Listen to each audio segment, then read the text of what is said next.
Ang ganda naman ng aking kitchen view. Bakit may nailigaw din eh?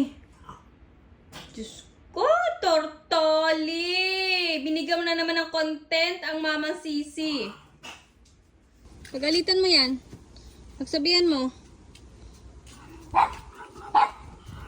Oh, bakit ka napadpad dyan? Tortoli, bakit ka napadpad dyan? Ha? Ako talaga ay makukunan kahit... Ay, naku, Diyos ko, Maria Joseph. Wala kang pakialam. Ako, Mama Sisi, wag mo inaasahan. Nahihirapan din ako sa pag-akit-akit dito. Ay, hayaan mo ako magkain-kain dito na hungry nga ang baby. O gusto mo ikaw din kain ka nito? Dahil dagdag yan eh. Ay, talagang wititita, talagang sumasagot pa nga ang batang ubod ng kulit. Kung hindi nyo maitatanong mga mari ko, grabe na ang bigat niyang si Tortoli. Hindi ko na kaya. Kaya ang gagawin ko na lang, ayan, ang ganda-ganda. Isasakripisyo na lang natin ito. Tinanggal ko yung bakod dyan. Utuin natin. Here. Here. Oli. Huy, ayaw pansinin. Here, come here. Come on. Move. Here, Oli. Come on. Huy, ito.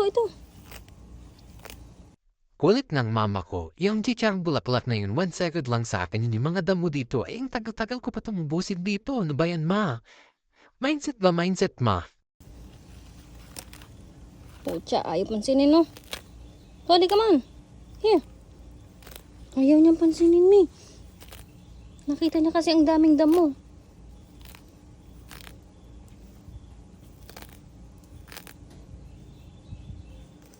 Tali, here.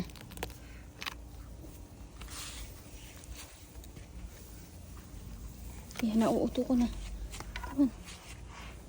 Good job.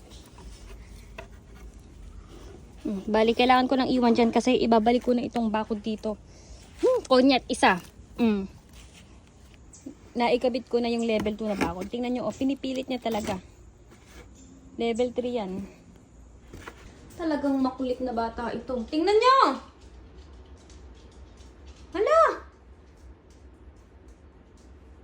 Hoy, Tortoli! Ay, ginasak mo na yung kangkong dyan.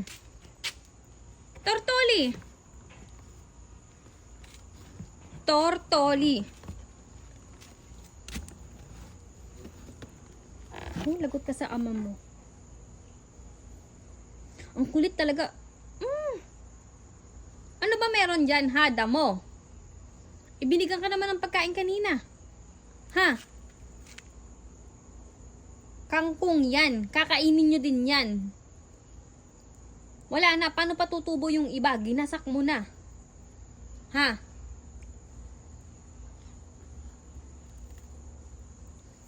Diyos ko, Mariosep, itong bata na to.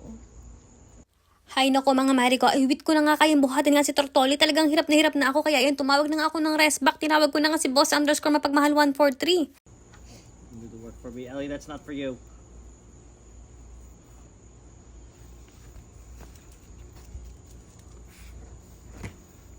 Mautak nga din si Boss at ayan, ginagamit na nga doon yung pinagbabawa na teknik na utu-utuan nga. Pero huy, hindi rin niya kinaya talagang. Ayan, kinailangan din yung buhatan si Tortoli. Nagulat na nga lang din siya bakit nga daw ba gano'n na nga daw kabigat itong si Tortoli. At pagkatapos nga na nakikita nyo, ay love pa nga din siya ng kanyang papa boss. Kahit gano'n kakulitan si Tortoli, ay apo Diyos ko talagang love na love.